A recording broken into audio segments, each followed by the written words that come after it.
ya sampai dekat sini. Hai.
Okay, Assalamualaikum warahmatullahi wabarakatuh dan salam sejahtera. So, how are you today?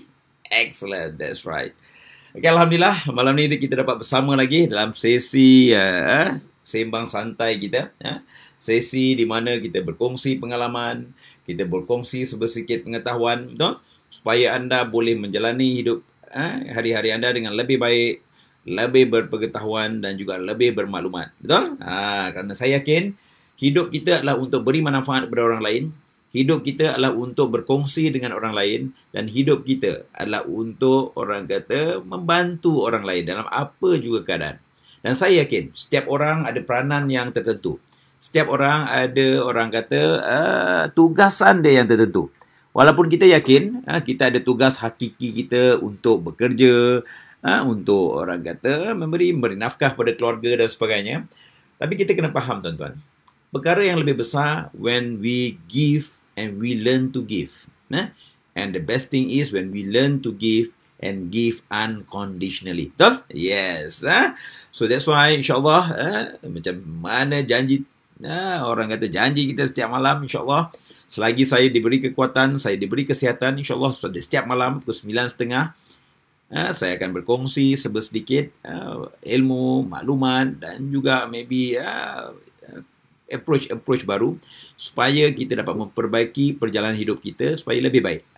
Saya yakin walaupun dengan satu huruf, walaupun dengan sedikit ilmu, walaupun dengan setitik air, ianya ataupun maybe dengan orang kata sedikit cahaya, ianya boleh memberi manfaat dan ianya juga boleh disampaikan kepada orang lain. Kerana saya yakin sebagai safety practitioner, sebagai orang yang terlibat dalam safety, kita kena sentiasa ada ilmu yang baru. Kita kena sentiasa ada teknik yang baru. Kita kena pelajari juga skill baru supaya dalam perjalanan kita lebih bersedia dalam apa juga dugaan, apa juga cabaran. Kerana kita yakin dan kita juga faham macam mana yang saya selalu kongsikan. Apa dia? Cabaran buat kita makin kuat. Dan pengalaman jadikan kita lebih matang. Betul? Yes. Okay. Alhamdulillah. So malam ni adalah finale. Kita akan berkongsi juga apa yang kita boleh menegur majikan kita, apa perkara yang kita boleh sampaikan kepada majikan kita supaya safety di tempat kerja kita lebih baik. Safety di tempat kerja kita lebih ada impact. Ada baik impact. Dan safety and health di tempat kerja kita lebih bersemangat. Kerana saya yakin satu perkara tuan-tuan. Keselamatan kesihatan ni kadang-kadang kita pandang sepi. Kesihatan dan keselamatan ni kadang-kadang kita memandang remeh. Keselamatan dan kesihatan ni orang kadang tidak dapat melihat nilai dia secara direct. Betul? Yes. Orang tak akan dapat rasa manisnya sihat kalau orang tu tak pernah sakit.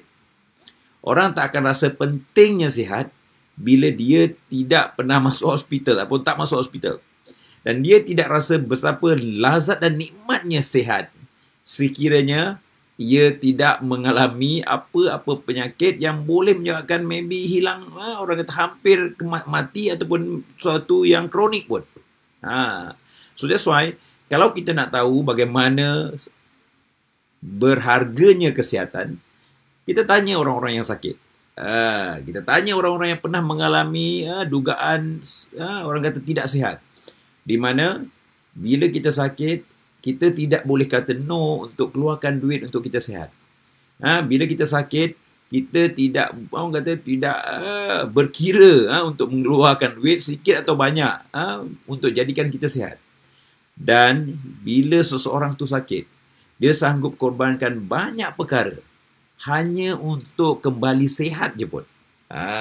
So that's why the worst scenario on safety and health, people boleh mati secara sia-sia. The worst scenario on safety and health, people akan boleh orang kata cedera dan maybe paralyzed ataupun maybe orang kata tidak lagi dapat berfungsi dengan baik seperti sebelumnya. Tapi kita kena faham. Orang pernah tanya saya, kenapa orang susah sangat nak ikut? Kenapa majikan kurang menghargai? Kenapa kadang-kadang pekerja rasa benda ni tidak penting? Okey. Kita kena faham bahawa manusia akan rasa penting sekiranya dia nampak perkara itu berlaku secara impact direct kepada hidup mereka. Dan mereka hidup untuk boleh menilai. So that's why nak tahu sihat, tanya kepada orang yang sakit. Nak tahu berharganya selamat, tanya orang yang pernah mengalami kecederaan dan juga selamat daripada kecederaan tu. Ataupun maybe pernah mengalami kejadian hampir maut. Betul? Anda mati kelating.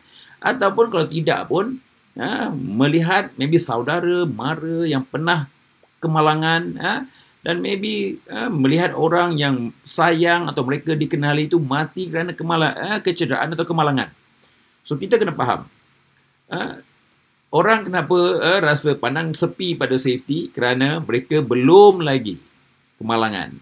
Kenapa mereka pandang sepi tentang kawalan kesihatan kerana mereka rasa belum lagi mereka tu sakit.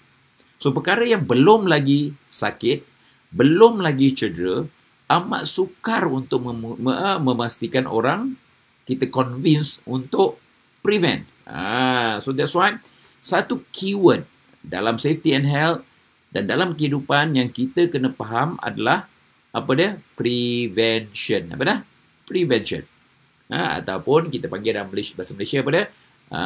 Kita panggil prevention. Prevention untuk kita elakkan. Elakkan daripada berlaku. Sebenarnya elakkan ni tak apa best juga. Prevention ni lebih kepada kita halang dia. Ataupun prevent, pastikan benda tu tidak dilakukan. Prevention. Contoh dia. Sekarang ni orang kecoh mengatakan tentang vaksin.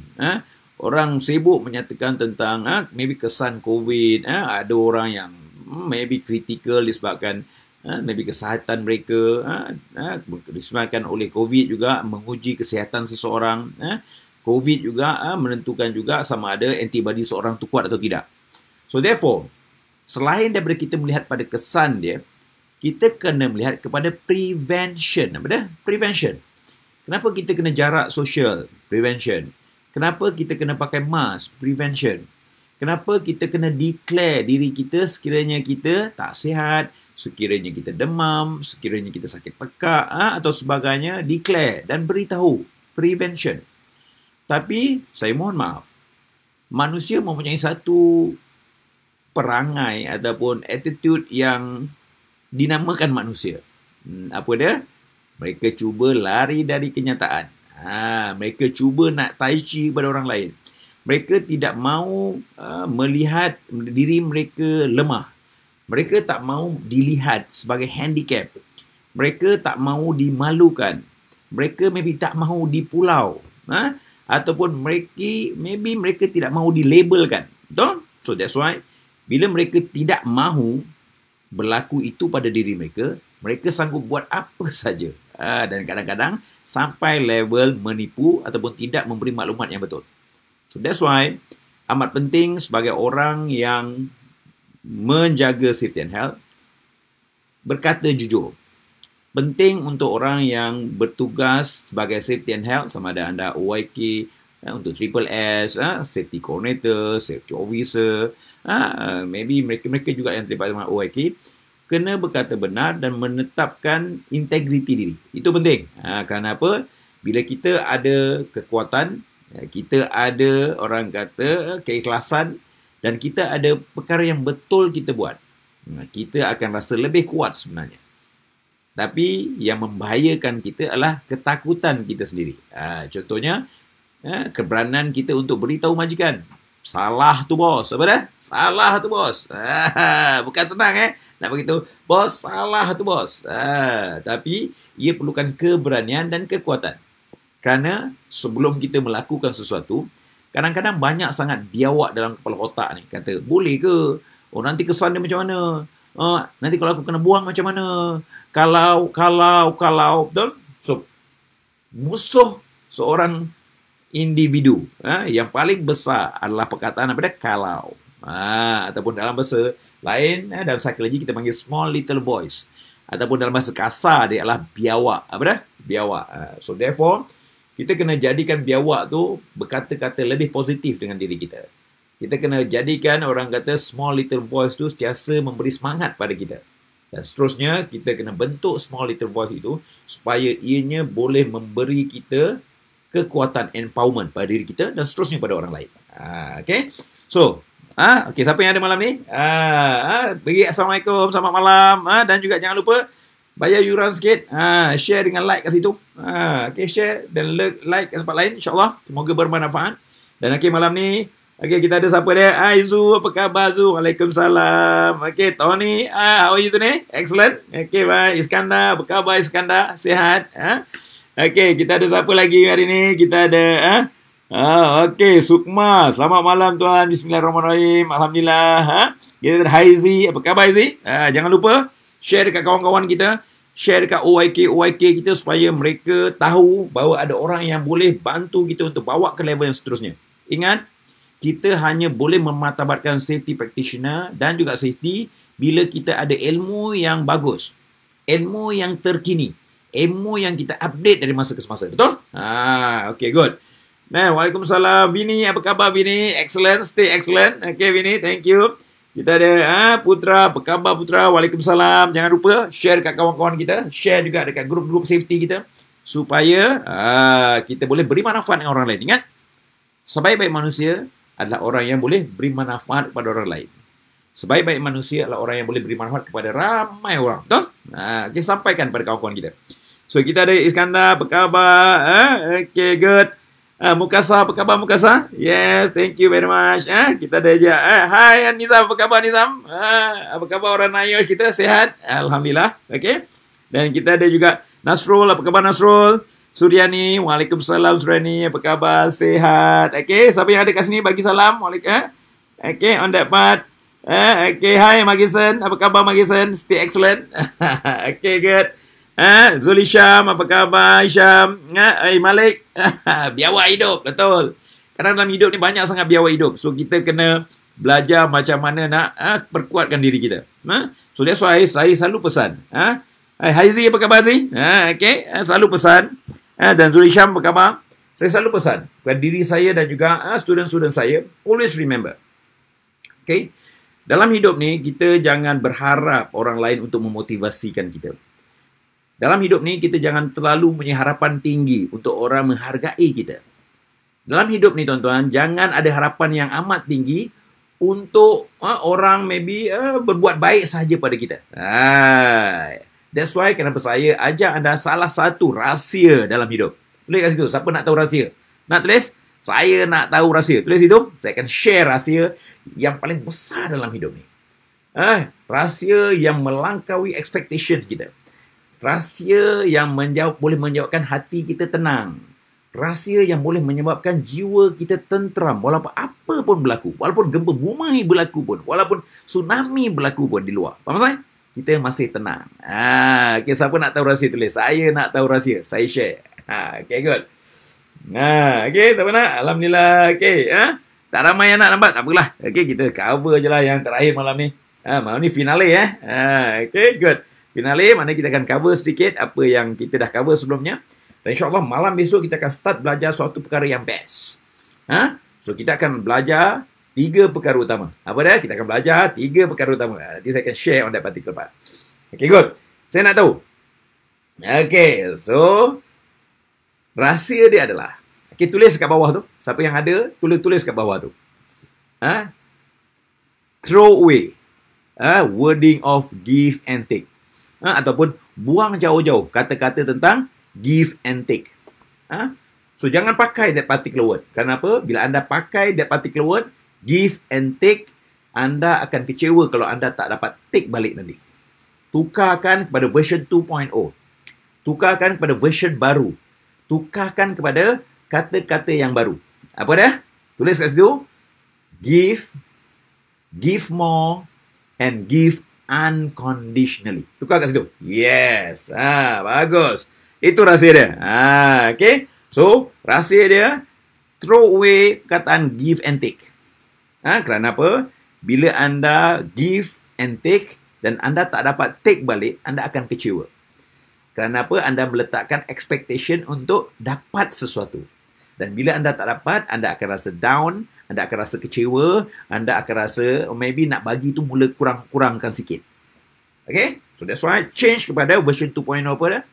Give more, and give unconditionally. Klik kat situ. Yes, good. Bagus. Okay. Bagus. So, ada yang kata, Encik Fakrul ni, maybe idea-idea dia agak radical. Memang saya akan kongsi anda idea-idea yang radical. Faham saya? Saya akan kongsi anda idea-idea yang fresh. Saya akan kongsi dengan anda idea-idea yang maybe anda akan terasa benda tu tak pernah anda buat, tapi itulah yang sepatutnya kita buat. Betul? Yes. So that's why throw away give and take punya word. Kerana apa? Anda meletakkan take tu kalau terlalu tinggi, dah tak dapat, dah kita frust. Contohnya, kita kerja, hujung tahun ingat nak dapat bonus. Tengok-tengok rating C. Tengok-tengok orang kata, department lain dapat tinggi, kita dapat. Dan kita rasa, alamak, aku dah give, dapat sikit ciput aja, bonus tak banyak, increment tak banyak, tak apalah. No. That's why, throw away give and take. If you want to be successful in safety and health, you want to be excellent in safety and health, and you want to be excellent as a person pun. Okay?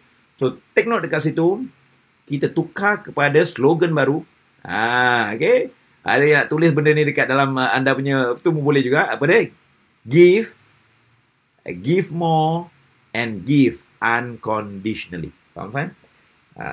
Tapi ada kata, nanti Cik Fakrul, nanti kalau bos tak nampak macam mana? Kalau. So, buang perkataan kalau tu. Kalau. Faham kan? Buang benda tu jauh-jauh. That we have to understand. Version 2.0, my role is to give more, and give unconditionally. Faham kan? On that part. So, that is very clear. So, bila kita buat benda tu, kita akan rasa, okey je. Dapat tak dapat itu yang kedua. Tapi kita give more. Dan baru ada impact. Okay. Dan saya mohon maaf. Bila saya kongsi sesuatu tu, memang idea ni, saya minta maaf. Idea saya bukan idea di luar kotak. Tulis kat situ. Idea ni bukan idea di luar kotak. Idea ni adalah idea di kotak yang lain. Dan kadang-kadang bukan kotak pun.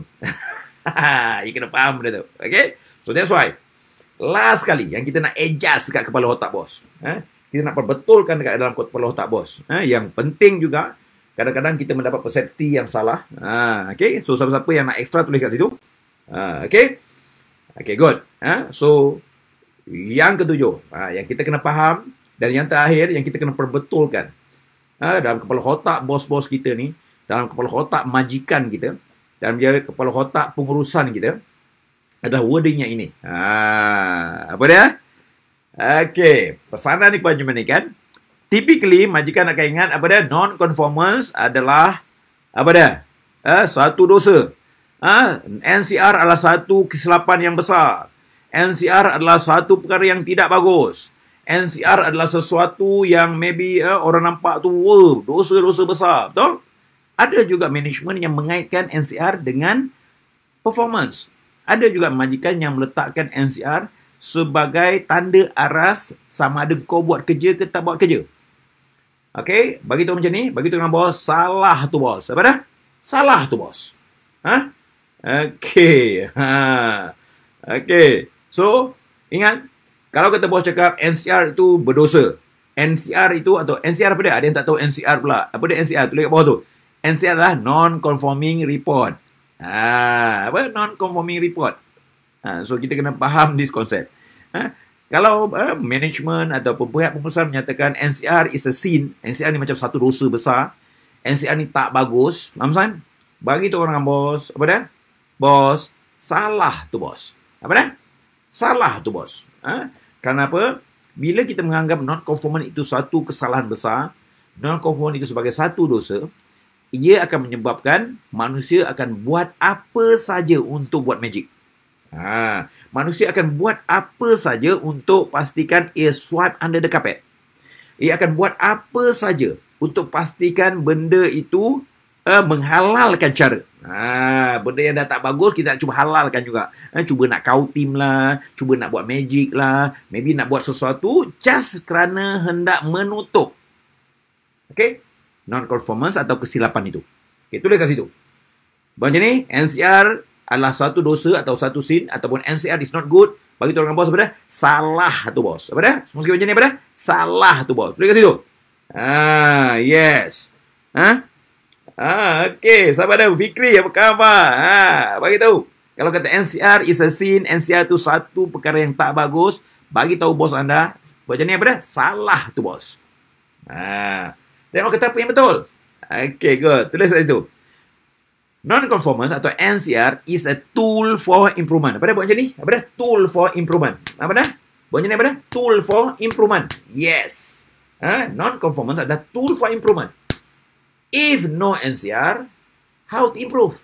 Okay. So that's why kita kena faham. Non-conformance is a tool for improvement. So that's why kalau dalam ISO 45, ia diletakkan dalam klausa 10. Apa dah? Improvement requirement. So that's why, kalau bos kata NCR itu kesilapan besar, NCR itu adalah sesuatu yang tak bagus, bagi tahu apa? Salah tu bos. Apa dah? Salah tu bos. Yes. Kerana apa? Betul. Zuli Syam, dia kata apa? Progress punya NCR pun boleh kena. Okay, good. Ada yang respon ni, bagus-bagus. Apa Syam kata? NCR pun boleh kena deduct. Betul, payment. NCR kena. So, we have to understand. Okay, good. Bagus. Zuli Syam. Okay, tulis kat situ. Apa yang sepatutnya ditulis? Siapa nak tahu? Tulis kat situ. Apa yang sepatutnya dibetulkan? Siapa nak tahu? Tulis kat situ. Nak. 3 kali. Saya share. Okay? Memang, orang kata, NCR boleh menyebabkan performance. NCR boleh dikaitkan juga dengan maybe, orang kata, bagaimana sesuatu itu diberi compensation. Maybe NCR boleh menyebabkan nampak performance itu tak bagus. Okey, tuan-tuan dan puan-puan. Okey, bagaimana kita nak betulkan tu? Tulis itu, saya nak tahu. Tulis, saya nak, saya share. Bagaimana nak betulkan benda tu? Apa yang betul sebenarnya dalam konsep NCR ni? Okey, boleh? Okey, good. Okey, bagus. Apa yang ada kat sini? Salah tu, bos. Okey. Okey, Lina. Okey, bagus. Bagus, Steve. Shilina, NCR is tool for improvement. Tulis kat situ. Okay, good. So, yang kita kena beritahu adalah, kita kena adjust adalah, kalau bos kata NCR is a sin, NCR is a punishment, bagi tahu dia salah itu bos. Yang kita kena adjust dengan letak dengan betul adalah repeated NCR. Apa dah? Zero repeated NCR. Kenapa? Kadang-kadang NCR yang pertama adalah room for improvement. Kadang-kadang non-conformance yang pertama is a discovery of improvement. Dan NCR yang pertama is a tool for us to improve. Yang kita tak boleh terima adalah zero repeated NCR. Ataupun tulis itu repeated non-conformity. Kerana apa? Bila berlaku pengulangan kepada non-conformity tersebut, ia bermaksud kemungkinan kontrol kita tak bagus, action yang diambil tidak tepat, faham saya? Kemungkinan corrective action yang dibuat juga tidak efektif, dan yang paling bahaya, ada orang yang tidak mengambil tanggungjawab untuk melaksanakan correction dengan betul. Atau dengan kata lain, ada yang tai chi, faham saya? So that's why the statement yang betul yang kita kena sampaikan kepada majikan adalah zero repeated NCR. Betul? Okay, so pembetulkan betul tu. Kerana apa? Sekiranya kita takut dengan non-conformance, kita tidak akan ada peluang untuk memperbaiki diri. Saya bagi contoh. Okay, kita, siapa yang dulu masa kecil-kecil mula dengan merangkak? Mula-mula berbaring, terlentang, lepas tu meniarap, lepas tu merangkak, lepas tu baru berjalan jatuh dan lari. Semua orang pernah mengalami proses jalan, jatuh dan lari. Tak ada orang yang terus berlari saja. Faham saya? So that's why non-conformance juga adalah umpama kita perbaiki diri kita bila kita jatuh untuk kita memperbaiki sesuatu perkara tu. We have to understand that one. So that's why umpama kita jatuh untuk pelajari supaya kita tak jatuh kali kedua. Bila kita jatuh supaya kita boleh adjust. Apa dah? Bukannya try and error. Apa dah? Try and adjust. Apa dah? Try and adjust. Apa dah? Try and adjust.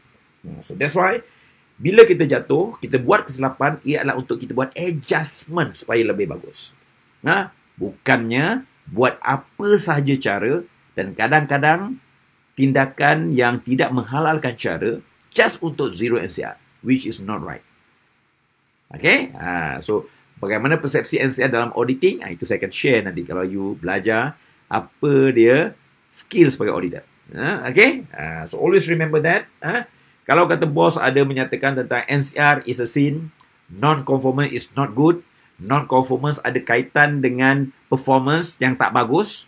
Bagi tahu dengan bos, bos salah tu bos. Kerana apa? Non-conformance is a tool for improvement. Apa dah? Non-conformance is a tool for improvement. If no tool, how to improve? Apa dah? If no tool, how to improve? Nampak tak? So, apa yang lebih tepat adalah zero repeated NCR. Repeated non-conformity. Repeated, orang kata, wrongliness. We have to understand that concept. Then in here, we have to understand that sesuatu perkara berlaku tu untuk kita pelajari dan kita pastikan ianya dilakukan dan diperbaiki dengan lebih baik. Okay, always remember that. Supaya kita dapat faham bagaimana kita nak memperbetulkan perkara yang salah tersebut. Okay, boleh? Okay, bagus. Kita try and adjust sebaiknya. Okay, good.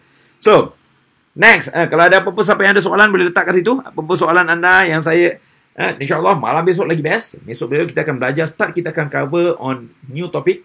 Bagaimana nak berkomunikasi dengan impact. Bagaimana nak menjadikan safety ni lebih best. Dan bagaimana nak melaksanakan tugas kita dengan lebih ada impact. Betul? Itu kita akan share malam besok. Best. Okay, good. Zul Hisham, kalau bagi NCR progress yang dikeluarkan, bagi lebih faham kerja, dan lebih faham flow kerja dan kesalahan yang dibuat. Okay, bagus. Yes, betul. On that part. Okay, good. Okay, bagus. So, at least anda start faham sekarang. Mana-mana perkara yang kita kena betulkan, kita kena betulkan. Mana-mana perkara yang kita kena adjust dan betulkan, tegur majikan, kita kena beritahu. Kerana apa? Bila kita dapat meletakkan sesuatu itu pada tempat yang betul, dan ia akan menyebabkan persepsi yang lebih betul dan kesan yang lebih positif. Kalau kita biarkan perkara itu salah, kita sebenarnya membenarkan sesuatu yang tidak betul pada safety itu diizinkan berlaku. So therefore, sebagai penasihat majikan, kita mesti dalam keadaan untuk adjust dan perbetulkan. Dan kalau sekiranya bos salah, begitu bos, salah tu bos. Ada perkara yang kita kena perbaiki lagi. Okay? So, insyaAllah malam besok kita akan share lagi, best. Malam besok kita akan belajar sesuatu yang lebih refresh. Bagaimana untuk menjadi seorang safety practitioner excellent. Okay? So, insyaAllah dan kepada mereka yang join session kita pada esok hari, tahniah kepada anda. Esok kita akan ada ISO 45000 Awareness with Impact.